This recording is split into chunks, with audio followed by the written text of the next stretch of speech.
Oke, teman-teman sekalian, kita masuk ke contoh soal yang pertama. Jadi di sini saya akan langsung buat diketahui dan ditanyanya. Jadi soalnya itu seperti ini. David Beckham ya menendang bola dengan sudut 30 derajat ya terhadap garis horizontal ya, artinya di permukaan tanah dengan kecepatan awal 20 meter per second dan percepatan gravitasi 10 meter per second kuadrat. Oke. Nah, yang ditanya yang pertama yaitu yang A, yaitu berapakah ketinggian maksimum yang dicapai oleh bola tersebut. Lalu yang B, berapakah waktu yang selama bola bergerak ya dalam lintasan parabola sebelum menyentuh tanah. Nah, itu artinya waktu sepanjang bola tersebut ya, sepanjang lintasan bola tersebut. Lalu yang C itu jarak tempuh bola tersebut. Yang D, kecepatan bola tersebut ya pada ketinggian maksimum. Dan yang E, percepatan bola pada tinggi maksimum. Oke, sekarang kita bahas dulu A. Yang bagian A, pada bagian A. Jadi pertama, sebelum kita menyelesaikan soalnya, kita uraikan dulu kecepatan awalnya pada arah X dan pada arah Y. Jadi V0 X itu V0 cos theta, V0 Y itu V0 sin theta. Jadi V0 cos theta-nya itu V0 cos 30 derajat dan V0 sin theta-nya V0 sin 30 derajat. Kita tahu bahwasanya cos 30 derajat itu adalah setengah akar 3. Jadi dikalikan kecepatan awalnya 20 meter per second, jadi 20 kali setengah akar 3. Lalu menghasilkan 10 akar 3 meter per second. Lalu 20 kali setengah untuk yang V0 Y-nya menghasilkan 10 meter per second. Jadi posisi awal bola itu Y0-nya itu sama dengan 0. Kenapa? Karena dia bergeraknya dari permukaan tanah ya, tidak ada ketinggian di situ. Jadi kita masukkan rumus ketinggian pada gerak parabola ya. Ingat-ingat seperti yang kita pelajari di video sebelumnya bahwasanya Y sama dengan Y0 tambah V0 sin theta T kurang setengah GT kuadrat. Nah, karena Y0-nya sama dengan 0, jadi kita sampai di sini. Y sama dengan V0 sin theta dikali T kurang setengah GT kuadrat. Nah, pada titik tertinggi itu kecepatan pada sumbu Y itu sama dengan 0. Kenapa? Karena dia berhenti sesaat di kecepatan tertinggi. Nah, kita masukkan rumus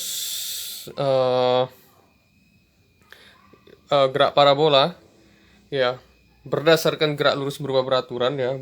Jadi VY sama dengan V0 sin theta kurang GT ya. V0 sin theta kurang GT.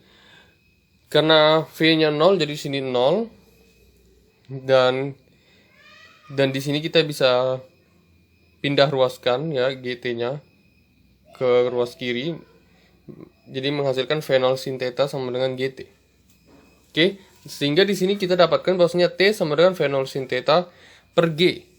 Nah, V0 sin theta tadi kita dapatkan bahwasanya 10 meter per second. Jadi kita masukkan 10 meter per second per percepatan gravitasinya 10 meter per second kuadrat.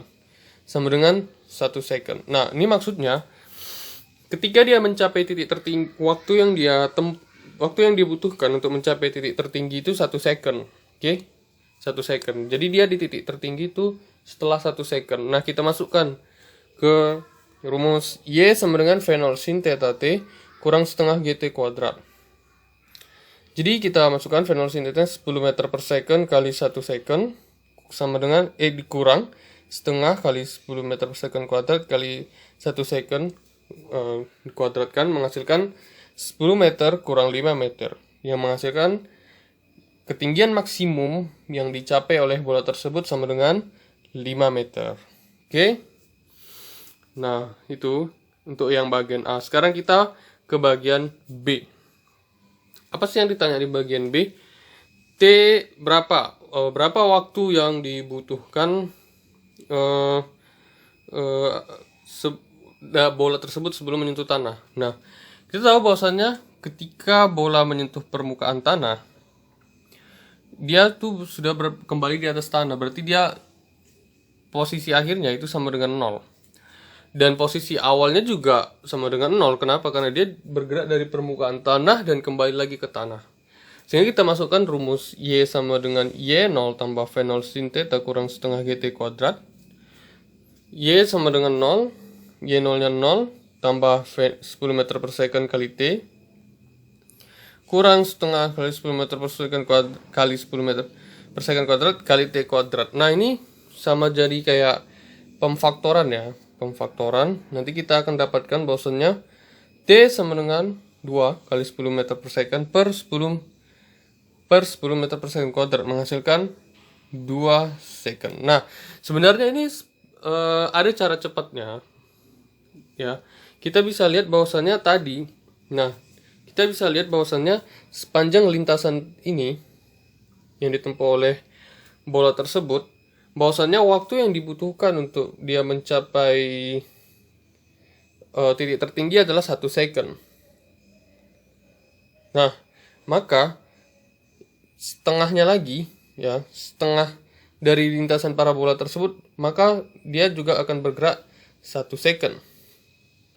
Nah, maka cara cepat dari pemahaman ini adalah bahwasannya ketika di titik tertinggi, waktunya itu adalah setengah dari total gerakan keseluruhan bola tersebut. Sehingga ketika misalkan ini dari titik A ke B adalah 1 second, maka dari titik B ke C juga lah 1 second.